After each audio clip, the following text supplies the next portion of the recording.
There was a time when you and your family would eat breakfast together in a pleasant nook that had the atmosphere of a cafe. There was also a time when you would store your meat in a wooden box to ensure that it remained fresh and to prevent flies from getting to it. In this article, we will examine 11 traditional kitchen features that have been lost over the course of time. In many homes built in the middle of the 20th century, dining nooks, which are also referred to as breakfast nooks, were a popular feature. The majority of the time, these quaint seating areas that were built in were tucked away in a corner of the kitchen. They offered a relaxed and convenient setting for family meals, particularly breakfast and lunch, which was especially convenient. It was common for dining nooks to feature benches that had storage underneath them, which made them not only charming but also functional. Due to the growing popularity of open floor plans and the increasing integration of dining areas with living spaces, they became less common. In the past, particularly during the 1940s and 1950s, tiled countertops were seen as a popular option for kitchen countertops. People adored them because of their long-lasting nature, as well as the extensive range of colors and patterns that were available.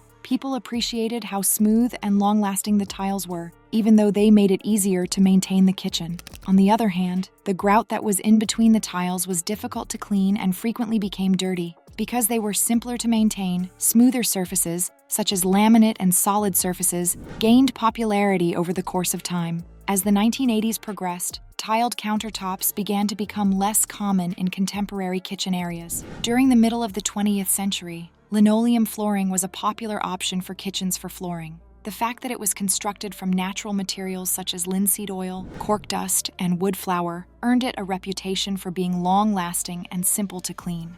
Homeowners adored the extensive variety of colors and patterns that it offered, which helped to make their kitchens more vibrant. It was also an option that was friendly to one's wallet, which made it accessible to a whole lot of families. However, over the course of time, it began to be replaced by materials that were more contemporary, such as vinyl and laminate. When the early 1900s rolled around, Hoosier cabinets were a popular choice for kitchen furniture. The Hoosier Manufacturing Company in Indiana, which was responsible for their rise to fame, inspired the naming of these products. These cabinets were developed with the intention of maintaining order and efficiency in kitchens. Flour sifters, sugar bins, and spice racks were frequently incorporated into their construction. A pull-out work surface was also included in Hoosier cabinets, which allowed for the mixing and preparation of food. These freestanding units were eventually replaced by cabinetry and countertops that were built into the kitchen themselves. In certain Hoosier cabinets, there was a specialty drawer that was lined with tin to keep bread fresh. In the 1950s, push-button stoves were a technological marvel when they were first introduced to the market. The burners and oven on these stoves were controlled by pressing buttons that were located on the stove body.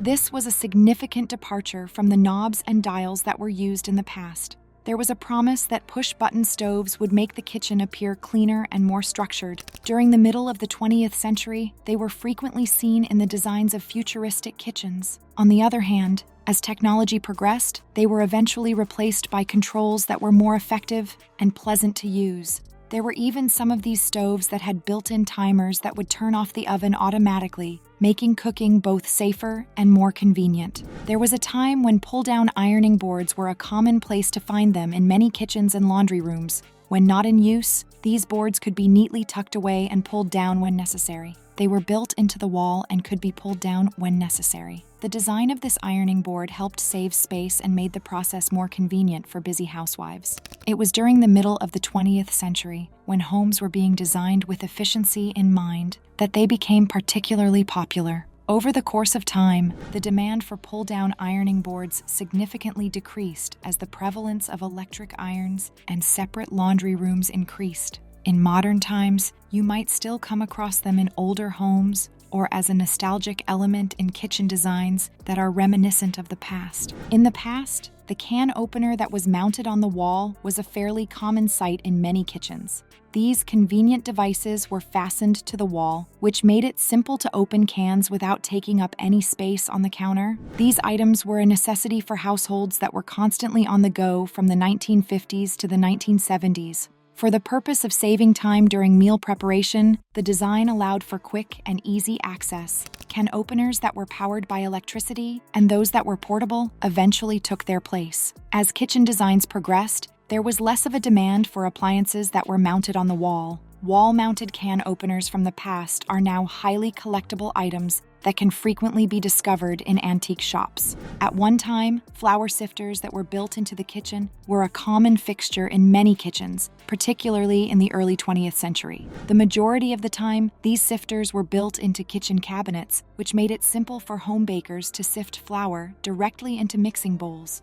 It was a huge help in busy kitchens that they were designed to save time and reduce the amount of mess that was created. During that time period, when baking from scratch was more common, having a sifter that was built in was a useful addition. As a result of the introduction of pre-sifted flour and electric mixers, there was a decrease in the demand for incorporate sifters. At this time, the majority of them can be discovered in vintage kitchens or as collectibles. Some built-in sifters have the capacity to hold up to 5 pounds of flour at a time, which makes them quite useful for large-scale baking projects.